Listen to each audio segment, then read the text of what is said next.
of our next webinar. All right, everyone, it is 12:01. I'm going to go ahead and get started. There is a lot that I want to be able to delve into. Today, we are celebrating our 1 year in review. So we have 1 year's worth of data, and it's very exciting. So we're going to be talking about our Maryland Advocate Attorney Pilot Program and what we have learned through the data over the course of the last year. It is me, Dr. Stef Sloan, presenting to you today, Hello. along with Connie, who is our Maryland asset in the field. So she's going to talk a little bit about the context of which this pilot exists within. So I'm going to pass it over to Connie. Connie's going to talk about the pilot program. Okay, thank you, Dr. Sloan. So hello. For some of you, good afternoon. For some of us, good morning. Beautiful day, hopefully wherever you are. Thought I'd talk first about the Child Counsel law in Maryland and why Maryland is so well positioned to be a model for the rest of the country for child counsel. And frankly, in many roles, BIA, GIL, or for our program, which is Child Advocate. So it's pretty interesting. It was 50 years ago this year, 50 years ago, when Maryland first adopted a statute that codified or kind of formalized, put it on the books for those of you who are fortunate enough not to be attorneys. But when it was about 50 years ago that Maryland codified the court's authority to appoint counsel lawyers for kids in custody cases. And when Maryland did that, looking at the legislative history, which because of the work I've done, I've looked at the legislative history quite a bit, what the General Assembly, what the legislators were contemplating was that the lawyer would represent the child or children as a lawyer represents any client. Hey, try to get what your client wants. It's funny though, in practice in Maryland, and we could kind of get into the reasons why, we won't get into it now. But in practice, the court indeed would once in a while appoint lawyers in custody cases, but they were appointing them more like best interest attorneys, or sometimes they were even appointing them as GALs. Maryland has no statute, hasn't had a statute or a rule of court authorizing GAL appointment, but that's what courts were generally doing. And as you're looking at the screen here, 1984, there was a statute adopted by the General Assembly, again talking about the court has authority to appoint an attorney for the kids, but they didn't define the role. So the assumption being, well, the lawyer, if the lawyer is a lawyer, what do we mean? We mean a lawyer. We don't mean, if we meant GAL or best interest attorney, we would have so said. Things went along. Then 2006, this somewhat ambiguity about the role of the attorney, even though the statute was talking about the attorney being an attorney, not a best interest or a GAL. And again, because the courts were generally appointing in the role of a GAL or best interest, there was a case in 2006 where it kind of hit the fan. Without getting too much into the particulars, the attorney who was appointed to represent the child in the case was being sued for malpractice. It was a terrible case. Malpractice because perhaps the attorney wasn't protecting the child who was allegedly being subjected to abuse by a custodial parent. So that case went to Maryland's highest court, and Maryland's highest court said, hey, our statutes and law do not create a GAL or best interest attorney. And the court was recognizing that the role of the attorney wasn't really defined. So meanwhile, Maryland's highest court, not wanting to be dictated to by the legislature, adopted a rule. And that's what we see, probably doesn't matter, but it's Rule 9205.1. And um, that rule not only authorized the court to appoint child counsel, it enumerated the roles, and the roles are either best interest attorney, kind of like a GAL without getting into it, advocate, lawyer represents the client like a lawyer represents any client, try to get with the client once. So that's the second role. The third is a privilege attorney, wherein the attorney makes a decision whether or not to waive therapist privilege, for example. So the Maryland rule finally defined the roles, the various roles of attorney. The statutes still don't define it. So, however, nonetheless, and I've been a family law attorney practicing and doing policy stuff for 30 some years. It's only in probably, I'm making up this figure, but 0.001% of the time does the court appoint an advocate. And usually the court appoints a best interest attorney. But the rule allowing for an advocate, mirroring the statute from 50 years ago, um, is reflects that the Maryland policymakers always thought it was good for the child and helpful to the court for the child to really have a voice, for the child's perspective to be heard. And it's really not until we started the Child's Voice Project in Maryland that the court has more regularly been been appointing attorneys in the role of advocate. And it's just the stars have aligned for this movement to raise the voice of the child, because when we in 2025, last year's legislative session in the state of Maryland, the court adopted a statute that outlined factors that the court must consider when making a custody determination. And those factors, and by the way, Maryland at the time was one of 5 states that didn't have a custody factor statute. But those factors, the plurality of them, if not the majority of them, focus on what is best for the child, their sense of well-being, self-esteem, as opposed to focusing on which parent is worse and forfeited their constitutional right to raise a child. The focus is it's all aligning and coming together. The focus in making custody decisions should be what is best for the child and what will make the child more well-adjusted, healthy. And it's a movement away from who has more of a right to raise the child. So in Maryland, the Child's Voice Project people identified Maryland as a state, and this is even before the 2025 statute, as situated in one in which the law allows for the court to appoint as an advocate. By the way, Maryland is one of about 10 states that authorizes a court to appoint a lawyer as an advocate as opposed to a GAL or best interest attorney. So Child's Voice Project, maybe we can start something in Maryland. And I helped them kind of connect with decision makers in Maryland to see if anyone in Maryland would be interested in starting such a program. Maybe, yeah, we can probably go to the next slide. And so what we did was we talked to various judges, administrative judges, and decision makers in the judiciary, and we found that first it was St. Mary's County was interested in this program. And the reason for the interest, we talked about the benefits of having child counsel generally and the child advocate role specifically. And what was very appealing to the court was, one, as a very practical matter, the Child's Voice Project has been paying for the attorneys, so the court doesn't have to use its limited budget to pay for the attorneys, and the parents don't have to pay for the attorneys. So that was very appealing. What was also very appealing and remains appealing, and Dr. Sloan will talk about this more, is even then the preliminary research was showing that the parties were more likely to enter into agreements when they heard the child's perspective.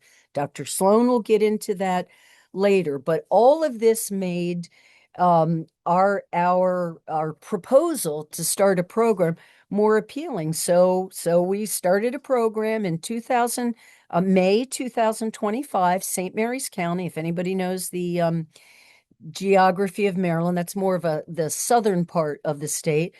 In September 2025, we expanded to a adjacent jurisdiction, Charles County.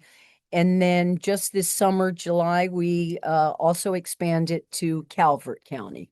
So we'll talk real briefly before handing it off to Dr. Sloan. A lot of the judges, magistrates, practitioners, and the attorneys are like, oh, what's the difference between best interest attorney and child advocate attorney? So I'll kind of jump to the end. Not too much difference, actually. The main difference, frankly, is what is the position the attorney presents to the court at the trial. For the best interest attorney, the best interest attorney advocates for what the attorney thinks is best for the child. With the advocate argues for what the child wants, and the advocate makes an argument that, and this is in the best interest of the child. But otherwise, their roles are very similar in terms of it's different with confidentiality, and it's different with the loyalty component. The attorney, as an advocate, has the same ethical obligations as an attorney representing an adult. And absent extraordinary circumstances, some of if someone's in danger or the child is alleging ongoing abuse, then maybe that confidentiality is the attorney is allowed to deviate from that. But the roles are actually, as we are, for those who are interested in the American Bar Association standards for practices, the roles are similar, and the main difference is what the attorney advocates at trial. And I think that might be my last slide. To wrap it up, I would just say that it's just really interesting. Maryland, again, is just tremendously well positioned to be a model for the rest of the country. It has brought together the elements of representation, the elements that the court has to decide for best interest in the movement nationwide. We won't get into it. It'll be another webinar. But nationwide, the movement is away from because you all probably know both parents have a constitutional right to raise their children. So what happens if they're not in the same household? Court's got to decide which parent gets custody. And heretofore, the focus has more been on which parent is not as good a parent, which parent has kind of de facto waived their constitutional right because they're not such a great parent. And in Maryland and in other states, but Maryland particularly, because of our rule, our statutes, and our newest statute, is really moving the focus to what is best for the child. And I think at this point, Dr. Sloan, I'd like to pass it off to you, if I may. Yeah, so thanks, Connie. I'm going to talk a little bit about like the key ingredients of our pilot program because Connie talked about one key ingredient, which is the use of advocate or client-directed representation. There are other key ingredients, and one of those is we are piloting something called a child-centered approach. Now, child-centered is something that it's a term that people use in various fields, but it hasn't really been defined so specifically. And so some of the work that we've been doing is trying to figure out like what is a child-centered approach to representing children. So we believe it's a developmentally grounded, relationship-driven approach that centers the child's perspectives and strengths while engaging them in supported and age-appropriate collaboration. And so some of the principles that are associated with child-centeredness are understanding the ages and stages of child development beyond just like the typical child development 101 stuff, but really kind of moving on to, and what does that mean for practice? So how can we understand nuances of child development and practice those in a very specific and intentional way?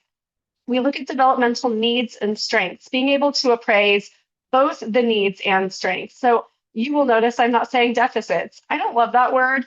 I like to say developmental needs because deficits implies that it's something that the child doesn't have, when in fact, what we know about child development is a lot of these skills are in process. And so they do have them to some degree, right? This approach is relationship driven. So it really focuses on promoting trust, learning who that child is outside of their court case. So who is that child? Who is the prism of that child? Like, what are the different things that they care most about? What is their worldview? What are the things that they care, like, pay most attention to in their daily environment? All of those different things, and really developing the relationship that allows them to unlock the ability to develop trust and really have like open lines of communication. And that gets us to practice through skilled communication. So being able to use developmentally informed communication techniques, being able to use active listening, validation, all of the other just nuances of communication that lets the child know that their perspective is valued and really kind of helps unlock their perspective.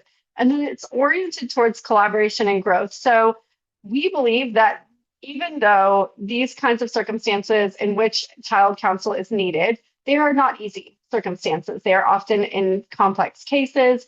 There are lots of problems, there's lots of conflict, and the child is going through a lot.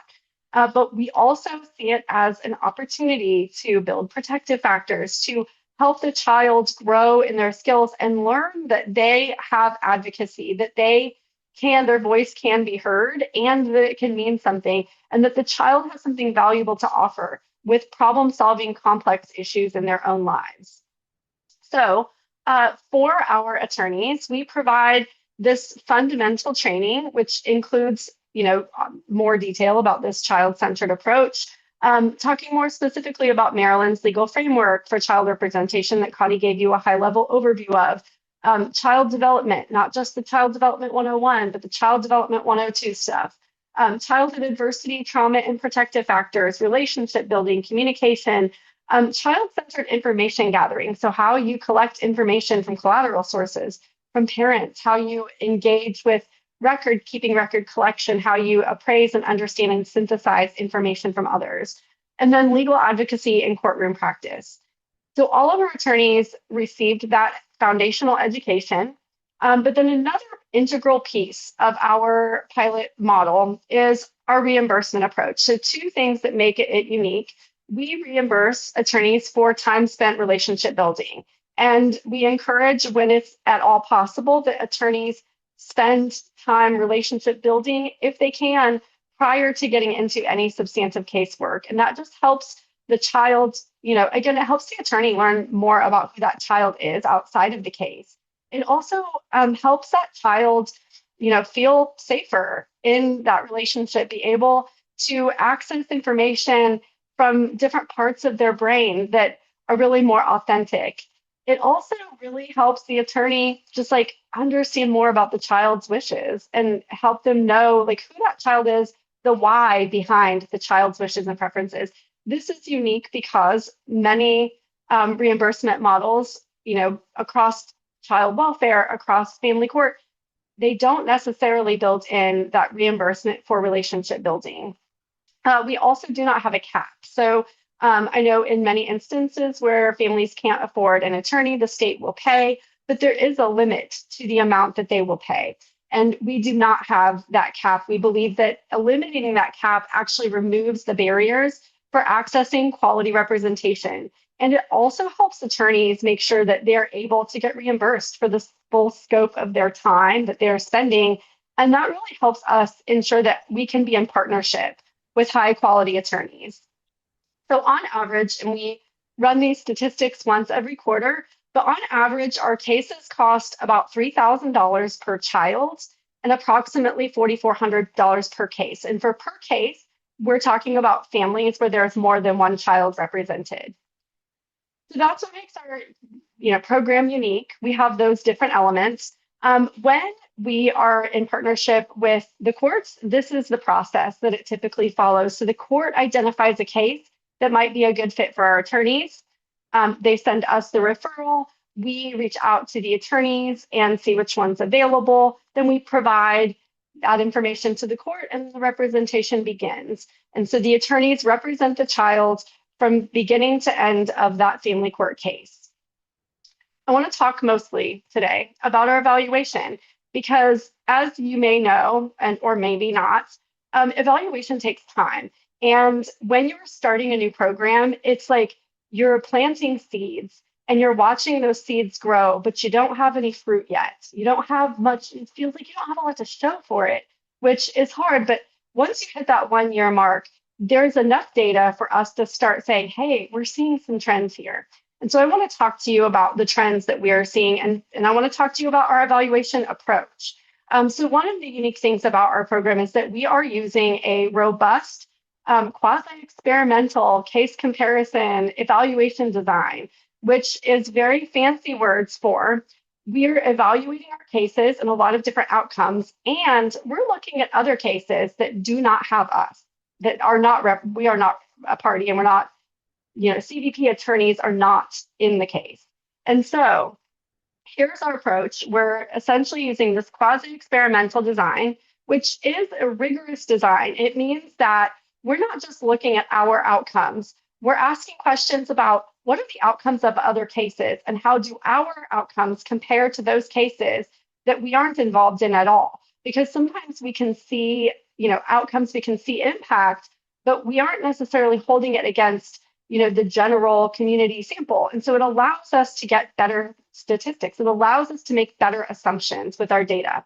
We're using both quantitative and qualitative data. So we're looking at the numbers, and we're also looking at the qualitative, the nuances, listening to what people say. We're doing quarterly reports with our attorneys. So every quarter, they are very generous to sit there and answer questions about the cases. We do not collect any personally identifiable information, but we ask them their perspectives on the cases. We ask things about, like, where are they in the case? What are the likely outcomes of the case? What are some complex issues involved in this case? So we do those quarterly surveys. We also do case trajectory monitoring. So we look at public records on the cases, and we just look at the docket entries, and we just like collect and code data every single quarter. We also do interviews with our participating attorneys, and some of the judges have been very generous with their time and have been able to talk with us about their perspectives of the program. And then again, we're using comparison data. That comparison data is largely coming from St. Mary's County. We are operating broadly in Southern Maryland, but our comparison data does come from St. Mary's County. We are using data from January 2025 to present because we started in March of 2025. And so we want to watch cases and see cases that were happening at about the general timeframe as our cases. We're also looking at cases where it's contested custody and where child support was not the sole issue. And this is just like the types of cases that we're including in our analysis. And we're just using the Maryland Judiciary Case Search, and we're just making some generalizations based on those docket entries. While we can't see everything or know everything about those cases where we were not appointed, we can tell a lot about the trajectory and about the complexity of cases based on those docket entries, just using publicly available information.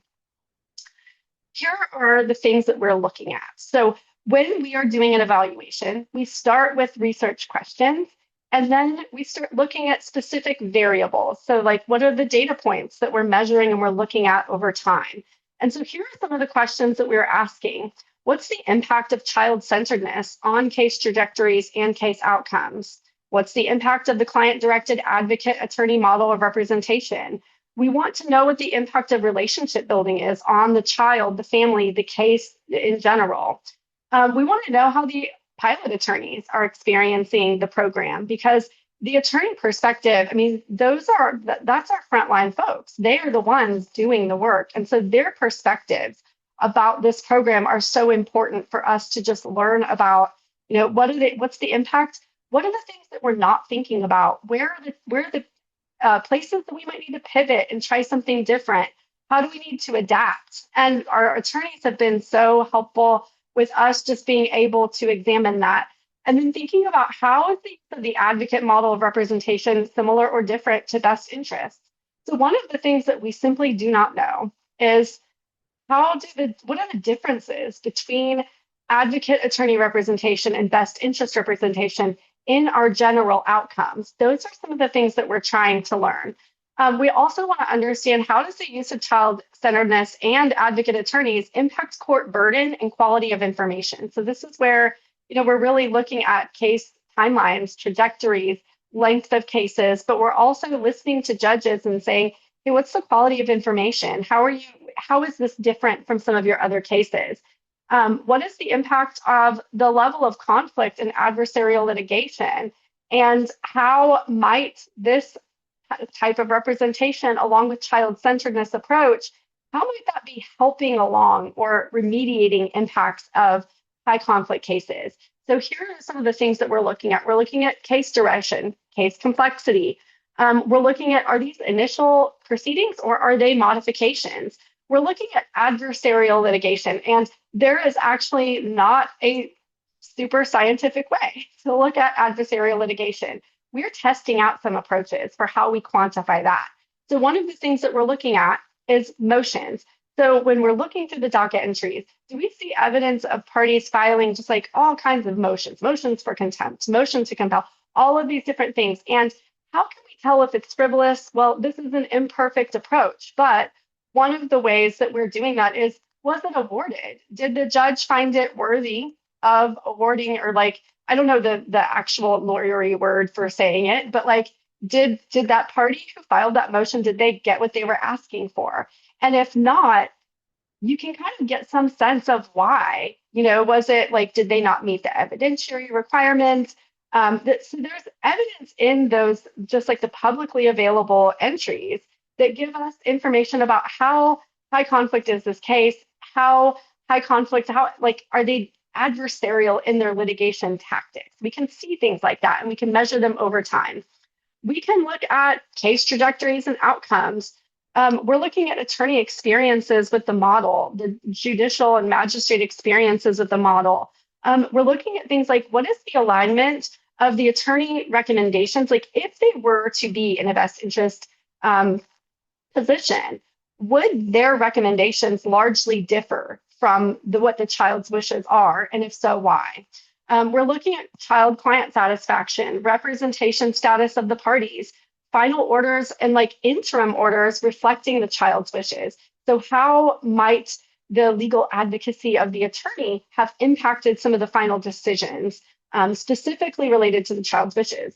And then we're also looking at things like relitigation over time. So I'm going to talk to you a little bit about what we're finding. But first, I just wanted to share with you these super cute, these are like client satisfaction surveys. So we just rolled these out like just 5 minutes ago, and we're working on getting printed copies to all of the attorneys. But essentially, this allows kids to give their feedback and to give it routinely and to give it anonymously-ish. And so it's just, again, a tool that we're trying to offer. It's not required, but we do hope that the attorneys find it useful. And it's also segmented by age and stage. So as the children are older, they're answering more detailed questions, more open-ended questions. Here are some of the results to date. And also, I realize that you all might have questions. And if you'd like to put your question in the chat, at the end of the presentation, we'll come back to your questions, or we will make time at the end for questions. So I just wanted to put that out there. If you have questions that pop up, feel free to either hold it to the end or you can put it in the chat. Okay, so since our appointment began in May of 2025, we've served 68 children in 46 cases.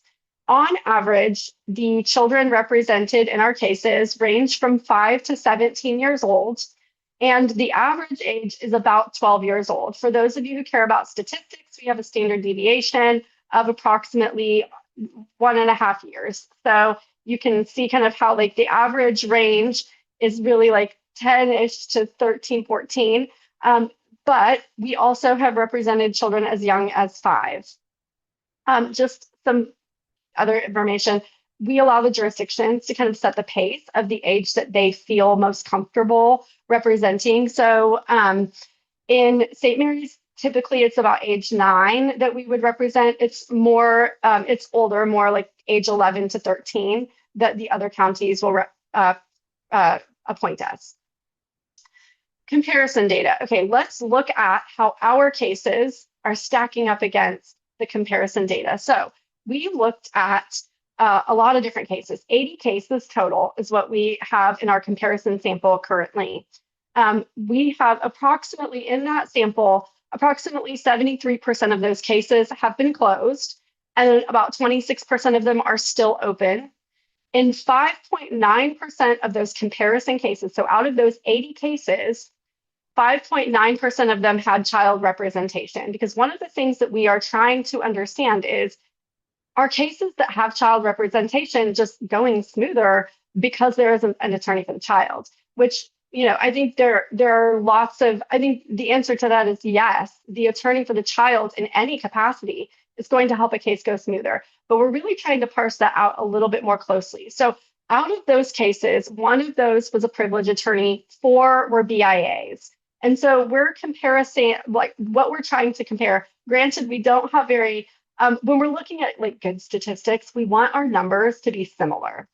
Listen, we don't live in a perfect world. So we are operating with the statistics that we have, and we can look at these results with caution, just knowing like, for example, only four of those cases had best interest representation. So it's hard to make a lot of generalizations, but we can see some things. So one of those things that we're seeing when we're looking at average case duration, so when we're looking at our closed cases and how long those closed cases have lasted, on average, CBP's cases are closing about 44 days sooner than the comparison sample.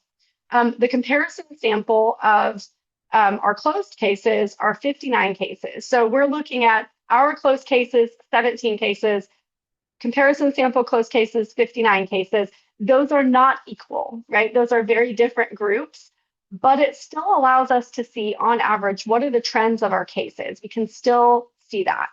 And on average, our cases are closing sooner, about 44 days. Last time we ran the statistics, it was more like 33 days, closing about 1 month sooner. And so this time when we ran our statistics, we came with 44. So for those of you that saw our presentation at the MSBA Summit in Maryland in June, you will see these numbers different because we update those numbers quarterly. Modification, so our cases largely have more modifications. More of them are modifications than original proceedings, like original divorce and custody proceedings. That is not surprising because obviously the cases that we're getting appointed to, they're complex cases. And so it makes sense that we have a higher proportion of modifications than our comparison sample. We're also seeing that we have a higher proportion, just slightly higher proportion of pro se litigants. All right, let's see how we're stacking up. And specifically looking at case duration, and I want to put a caveat here. It is not necessarily our goal to close cases quickly, right? Like we know that cases need to take the time that they need to take. And part of us not having a cap on the amount that we reimburse attorneys for is us understanding some cases are simply going to take longer, and they should take longer. They need to take longer. That's part of the quality of representation. And so, while we aren't necessarily saying, hurry, hurry, finish your cases, we are seeing that this model and approach is helpful for cases closing faster. That's just an outcome that we are seeing. Now, I want to look at our 17 closed cases. So out of those 17 closed cases, over 50% of them have closed within 4 to 6 months. I also want to draw your attention to the fact that of our cases, 11% have closed in less than 3 months. If you look over here at our comparison cases, so our larger sample of comparison cases, we have a very similar proportion of those cases closing within like less than 3 months. What that tells me, just as a scientist, not conclusively, but this is what that is, it's giving, like there's just a portion of cases that are going to close fast. They might be primed to do so. I see that as a really possible, like cool opportunity for child-centered mediation and settlement. I think when we're looking at, the fact that our cases and the general sample of cases has a similar proportion of those closing with under 3 months, that tells us that some cases are simply primed to close faster. And so what I'm not doing is saying our outcomes are better because we have slightly more cases closing, a slightly higher proportion of cases closing under 3 months. Because what that it's simply not accurate when we're looking at our comparison data, which is why it's so important to have comparison data, because I'm able to frame our outcomes alongside general outcomes. And so I just found that to be really interesting. I think that it's always kind of fun when those patterns come through so clearly. What I do see here, though, and when we're comparing our cases to cases where there was an attorney, but not our attorney. So in those four cases, again, can't make a ton of conclusions for simply four cases, but what we can see is general trends. When we're looking at those cases that had a BIA, we're seeing about half of those cases closing within 10 to 12 months in comparison to over half of our cases closing sooner within 4 to 6 months. I'm going to tell you why I think we see that difference in the coming slides. So for now, I hope I'm giving some like, ooh, I'm so excited to know why. I said, why is that? Ooh. I hope you're on the seat of your pants. Seat of your pants? No, edge of your seats. Edge of your seats. I promise to get my puns correct at some point. You will see with our data, about 17.6% of our cases are closing within 10 to 12 months. We do not have any cases that are closing that have taken longer than a year. And we're a year in, and we haven't yet had a case take longer than a year. And that's compared to, if you look here, we're seeing about 13% of cases in our general comparison sample closing after 1 year, which we won't, it's not to say that we will not see a case take longer than a year. And if we did, we wouldn't necessarily, that's not a bad thing. Some cases take longer. And so again, I'm just trying to make sure that we're framing this and understanding that like some cases do take longer, they need to take longer. But on average, our cases are closing within 4 to 6 months. And that's different than the on average of our BIA cases, and it's different than the on average of our comparison cases that did not have child representation at all.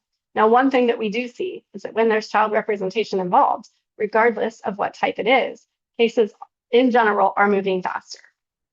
All right, relitigation. So people coming back over and over for modifications. Now, when I'm seeing this in the other like hats that I've worn in this field, like doing any sort of like co-parenting work or doing any sort of like parenting collaboration after a judgment has been entered and helping parents, interpret and find their way through those judgments. Some of the things that I see is that the language just doesn't always flex like a rubber band as the children get older.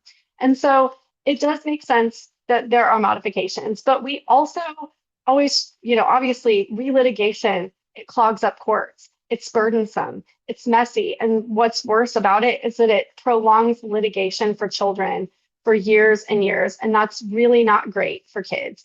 One of the things that we are trying to see is, does this approach help formulate agreements that more greatly reflect the child's needs, wishes, and preferences in a way that prevents relitigation? Now, we are still very early on in our ability to tell this story. So I'm just going to say, take it with a grain of salt. On average, our cases that are modifications have had 3 prior litigations. That's on average. So we know that these cases that CVP is taking, these are complex, messy cases. These are cases that the judges and the magistrates have seen come back through their courtrooms time and time again. And so one of the things that we're watching is, will our cases relitigate? Now, what we know from our comparison cases is about 32.25% of the comparison cases relitigate within 1 year. So if we're beating that statistic, that means that we're doing pretty good. So far, we've had 0% of our cases relitigate. Now, that's something that we'll watch over time. It's something that we're going to keep an eye on. But it's also something that we are really hoping that we keep seeing that trending towards, is that our cases are less likely to relitigate and keep coming back to court over and over. I want to talk a little bit about what kids care about, because when I'm talking about client-directed or advocate attorney representation to a national audience, here are the concerns that I typically hear. Kids are going to ask for ice cream for dinner. Their preferences are going to be really superficial. they're going to want to spend more time with the parent that lets them have full access to video games. Like these are the myths that we hold in our heads about what kids care about. From our data, this is not what we're seeing. We are not seeing that kids care about frivolous things. In fact, we're seeing kids care about things that are deeply important to them that maybe adults would never think about. They care about maintaining cultural traditions, maintaining family traditions. They care about that more than how maybe the court would see equal time or being fair. That sometimes our attempt to be fair and equal is actually really disruptive to kids. And I think that's one of the things that we are learning from this study. We are also learning that they care a lot about maintaining their routines during a school week, especially, that it's really hard to have the school week disrupted. We're hearing about their desire to have autonomy, flexibility, and choice, especially as they move into those teen years, the middle and upper teens. Those kids really, they want the ability to be self-directed. They don't want the parenting plan to direct their lives. They want to have a continued say in where they go and what they do, and not in a way that's like they just want to decide every day willy-nilly, but they just want some flexibility as their school and relationship routines change over time. They want the parenting plan to be able to contract and expand along with their changing lives.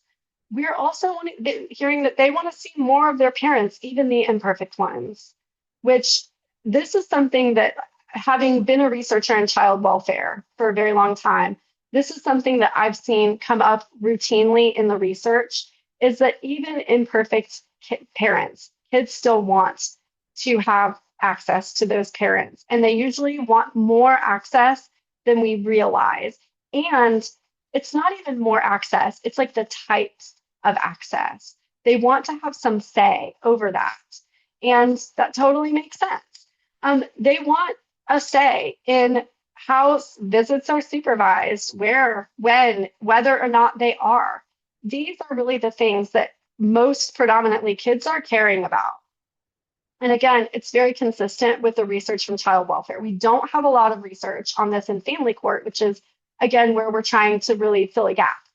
Okay, so how do the attorney's recommendations and child's wishes compare? So when I'm talking to a national audience or even a Maryland specific audience, we often hear the concern that, there's going to be a real disconnect between the child's wishes and the best interest recommendations of a best interest attorney. And, one thing about our cases and the use of the advocate attorney model is they're still using the best interest factors. They're still conducting that same analysis. And they're weighing those things along with the safety of the children, right? Like those things are front and center. For the most part, out of all of our cases to date, there's really been only one case where there's been some difference between, what the attorney would have recommended as a BIA and what the child was advocating for. Now, it wasn't a safety issue, right? There's discretion in there, and there are things that, like, so just saying, most of our cases, in fact, 99% of our cases, the attorney, what the child wanted, their preferences and their wishes, regardless of the child's age, were exactly what the best, like in a best interest role, what the attorney would have recommended anyway, which I think is really cool. I think it just goes to show that, like, what kids care about and what kids are really genuinely advocating for are just like super practical things that impact their lives. So here are some of our qualitative outcomes. We talked a little bit about quantitative. In our cases overall, over 75% of them have either settled within 6 months or are on the pathway to settlement. And I have a lot of reasons that I think we're seeing that. Some of those is that the child's voice is effective for promoting resolution and agreement. In so many circumstances, the parents really haven't even heard what the child cares about. And it can act as like a shocking situation where it's like, oh, I didn't realize that this was so important to you. Sometimes it's like, hey, there's an attorney standing behind what this child is advocating for, and it carries more weight. The attorney, it allows that child's voice to carry the weight that it needs to. And it's getting parents to a point where it's like, okay, I see that it's not going anywhere for me to continue to argue for this thing or to continue to argue for my position. I see the value of just getting behind my child's position. So, in many ways, what we're seeing qualitatively is that this type of representation and the child centered approach is helpful for promoting agreement and resolution, where maybe parents would have continued to just like, fight and fight and fight for their position. And so one of our attorneys said the parties were less able to argue with my positions as they were clearly the children's and not mine. This enabled me to encourage each side to agree to provisions that made the other more comfortable in making the agreement. It served as a conflict remediation strategy. And it made sure that that final settlement agreement, because, like we want to make sure that all of the agreements are really reflective of the child's wishes and preferences. It really allowed the attorney to make sure that the things that both of the parties were agreeing to were also something that child really cared about and wanted and stood behind. We also, again, see it as an opportunity for de-escalating conflict. So early evidence, again, super early on in this evidence here, but that it's actually promoting agreement even when a settlement isn't reached. So one of our attorneys said that, they did end up going to trial. So again, we're not always trying to get cases to settle because some cases do need to go to trial. But this attorney said, well, my role has been helpful in diffusing conflict. Okay, so like being able to diffuse conflict throughout the litigation process, which definitely positively impacts the child. The parties felt that they needed to be heard by the court. So even in those cases that aren't settling, the attorneys are seeing that their role is helpful for diffusing conflict, just those little fires that pop up throughout the cases. Also yielding better information. So this child-centered approach really helps clients speak more candidly with the attorneys. And I know there's a lot of like sticky conversations about whether children are coached and, can you tell whether a child's voice is truly their own? And one of the things that we just like, here's a fun neuroscience fact for you. When you build relationship and trust, the information that you are gathering, it's actually coming from a different part of the brain than like the rehearsed impression management parts of the brain. You're accessing information. The child is generating information to give to the attorney from completely different parts of the brain, the more authentic, immediate parts. And so the attorneys are getting better information. And the children are trusting these attorneys and being able to work through and solve problems with them. And so when we can get better information, better decisions come from that just naturally. Judges and magistrates, I think they're pretty pumped about what they're seeing. I think we've gotten a lot of positive feedback from those in our jurisdictions. For example, Judge Hill in St. Mary's County said, I'm getting cases with parents that are entrenched in conflict, and having that third voice has certainly given me insight to move forward. But also it's giving them the opportunity to resolve matters because there was that other voice in the mix. So all of that's been extremely helpful. And Magistrate Corey in Charles County said that this attorney is doing what the child is asking, but it really is what's in the child's best interest. And so again, just echoing the fact that, representing the wishes of the child, it's not as scary as we think. And it's actually really very much in line with what the attorney would recommend and what the judge and magistrate, the decision maker, would see as in the child's best interest. Okay, so what are our next steps? That's a lot of cool stuff. We're doing a lot of cool things, but what are we going to be doing next? Real quick, we are providing child-centeredness training throughout the state of Maryland. So we've provided 36 attorneys to date with our foundation's training. We're offering a national training, so a nationwide training for anyone in any jurisdiction in any state, across the board, attorneys from all states, to take our training in September. So that's something fun and cool that we're doing. So here's some information about that. You'll receive all of these things also as a registry of this webinar. We will send out recordings and slides for you. So if you want to sign up for that training, all the information will be right there for you. We're also doing ongoing research and evaluation. So with our pilot program, this is a longitudinal evaluation, which means it's happening over a long period of time, which means we will continue to monitor these cases for a very long time. And we'll continue to monitor our comparison cases for a very long time and see how these outcomes are playing out over a larger period of time than just 1 year. So next year at this time, you're going to join us and we're going to have 2 years worth of data. And that's going to be super fun and cool to talk about. We're also trying in our evaluation to better tease out what is like the child-centeredness approach impacting versus where is the model of representation playing a key role. So we're trying to tease those things out. It's not always easy to disentangle those different things, but we're working on that. We also are doing other research. We have our pilot project evaluation, but we're also doing a child-centeredness interview study. That study is talking to children across the United States about what's important to them. We want to learn more about what does child-centeredness mean from the child's perspective. We use a lot of adult definitions, and we define things from the adult perspective. And so what does child-centeredness look like in children's lives? And where is it making an impact? And where do we have an opportunity to educate folks? We're also doing a national family court survey. So we are trying to understand the outcomes and impacts of the family court system on children and families specifically. I did a first wave of this study back in 2022. We heard from over 1,000 people across the country.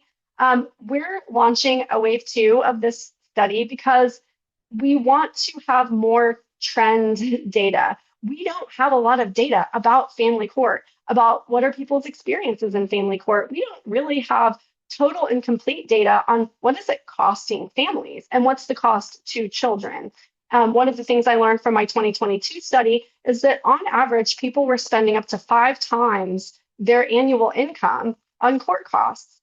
And where was that impacting the families most? It was impacting the children by the way of not having money for children's medication or healthcare or education or childcare or housing. And so some of these things that we're learning, family court is expensive. What do we do with that information? We don't know yet, but it's helpful information to have. We want to learn more about what are the experiences of people, of children in family court. So those are our other studies that we're conducting. I also just want to take a minute to thank our pilot attorneys. You can see them right here on the screen. We would not have been able to have such a successful year without such amazing attorneys.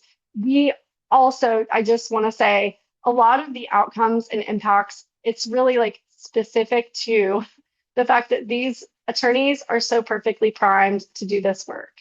And, one of the things that they're helping us do is set what is the model? What is the best practice? They're really teaching us a lot about that because they already embody so much of this. And so I just wanted to say a thank you. If we have any questions, we do have some of our attorneys here, and I'm hoping we'll be able to hear from a few of them. With that in mind, I'm going to pause and I'm going to see if there are any questions. I can't look at the chat while I'm sharing my screen, but Emily, if you saw questions that you'd want to read, I'd love to answer those. If any of our attorneys have good answers, even bad answers, attorneys, you are welcome to give bad answers. I may also give bad answers along with my bad jokes. But please feel free to, raise your hand, put it in the chat. We'd love to answer your questions. We do have some good questions in the chat. And if you would like to ask your own question out loud, you're welcome to unmute yourself. Otherwise, I'm happy to read it out loud for you. It looks like we have a series of questions here from Lawrence Ruth, who asks, is there an age below which you would not recommend a child advocate?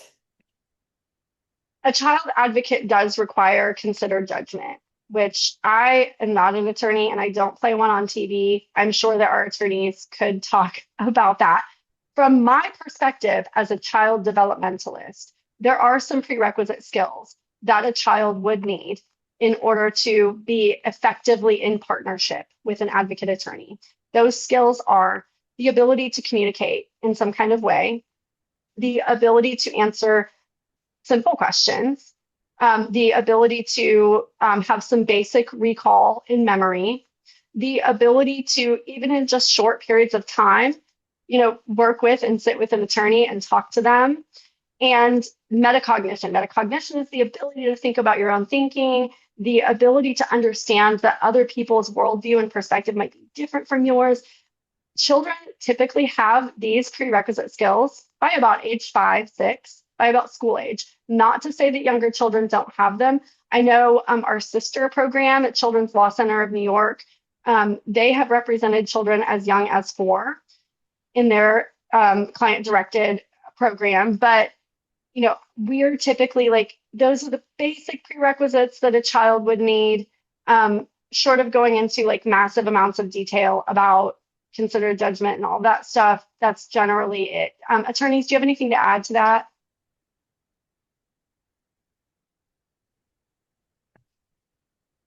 Awesome. Another question we got in there.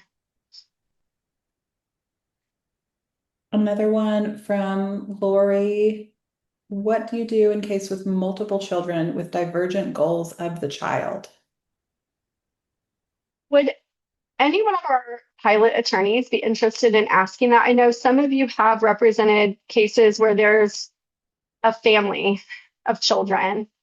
I know also if you all are wanting to just chill out and eat your lunch, I know Atia is on, and Atia is our general counsel and has had lots of experience with that as well.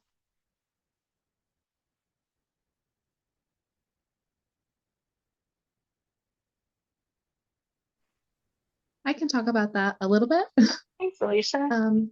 So I think the biggest issue is sort of evaluating whether the divergent goals are in conflict, because even though the children may have different goals, they're not necessarily in conflict with each other. And so just trying to assess whether you can, fully, competently, zealously advocate for those goals without negatively impacting the goals of the other children. And I think we've been fortunate so far. There are times where we thought we would have a conflict and need to get out, but thus far, I don't think anyone in our office has had to do that. And I'll just follow up. Thank you, Alicia. I think we talked about one of your cases in that respect.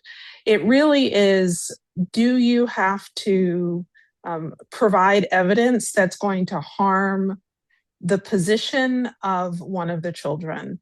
So that's where the decision would be made is, am I going to behave in a manner in the litigation that's going to then negatively impact one of the children? And so if that is not the case, then it should be fine. And then the next question is, well, if that happens, if the children, if you're going to have to present evidence against one of the parents, for instance, because it might harm the other child's position, what do we do? And again, we haven't had to face this yet, but I've had experience in that regard. And we would usually find another attorney. And fortunately, we have a number of attorneys now who have been trained who could step in and represent the child. And in the past, we would use the child's relationship that was probably the closest and try to keep that one with the first attorney. And then if there's, a child who maybe doesn't have quite the same relationship. So lots of different ways to handle that. And that's a very common question, a very common ethical issue that comes up. So thank you for asking. I was able to pull up the questions real quick. And I did want to, I noticed that there was a question about our funding source. And I thought this was a great opportunity to ask you for money. So we are 100% philanthropically funded. And in this time of very precarious grant funding, our landscape of grant funding is choppy. We're in choppy waters right now. This work is made possible completely through philanthropic donations. And that has actually allowed us to weather the storm of difficult grant funding times. And so if you feel compelled, please consider donating to us. If you want to see a child represented, any donations received specifically from this presentation go directly to a child being represented. They are earmarked for that child's representation. So again, if you can and you're able to, we ask for donations. Also, if you know of people who are like, hey, I just have this money sitting around in my pocket, what should I do with it? You could be like, I know what you should do. You should donate to the Child's Voice Project so that children can have representation at no cost to the families or the courts. So that's about our funding. I also see a question specifically about, for those that went on to contested hearings, how did the court's ultimate decisions compare to the recommendations or beliefs of the assigned attorney as to what would be in the child's best interest? Attorneys, pilot attorney, I also realize we are out of time, but if you want to hang out, if you are able to hang out, I'd love to get that question answered for you. So if any of our attorneys that ended up going to trial, have any experience of like interim decisions and can speak to how those decisions might have compared to, instances in which you would have been a BIA. I'll answer that one. And I so was hoping you would, Tiffany. I was hoping you would. Yes. So as Dr. Stef mentioned, throughout this process, a lot of the times we've seen that even representing children as an advocate, what our positions are also end up becoming what we would probably have advocated for even as a best interest attorney. There has been one particular instance that I'll just share with the group. I had a client who was very concerned with maintaining traditions, as Dr. Stef said, specifically wanted to spend Christmas with one parent.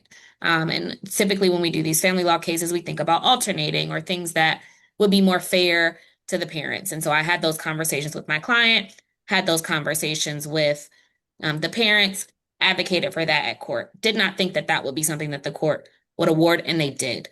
The court heard after a multi-day hearing.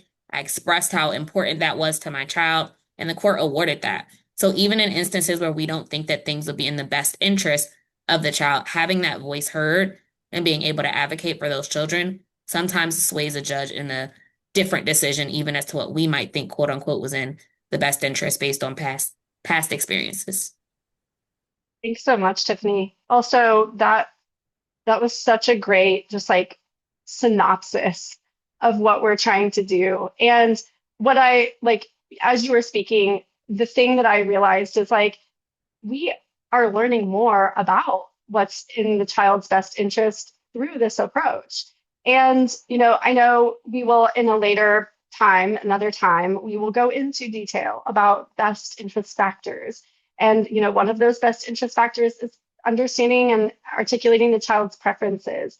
And, one of the things that we believe with the relationship building component is that these attorneys are really unlocking the things that are the most important to these kids. And it's informing how the judge and magistrate, how the attorney sees best interest and how the parents can see it. And so I just, again, cannot say enough thank yous to our pilot attorneys who they're the gold standard. I just cannot say enough. I see one other question. Have the child or children generally testified if it goes to trial? Are there complexities about evidence if a child does not testify? So typically the child would not testify. The attorney would present the child's wishes on the client's behalf.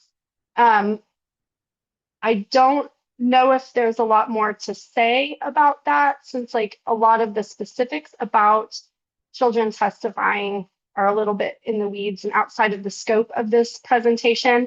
But we have had conversations with our judges and magistrates who routinely do speak to children in chambers.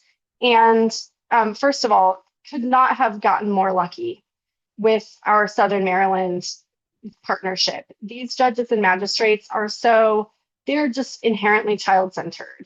And, them being able to think differently about, like, this doesn't take the place of them hearing from the child directly.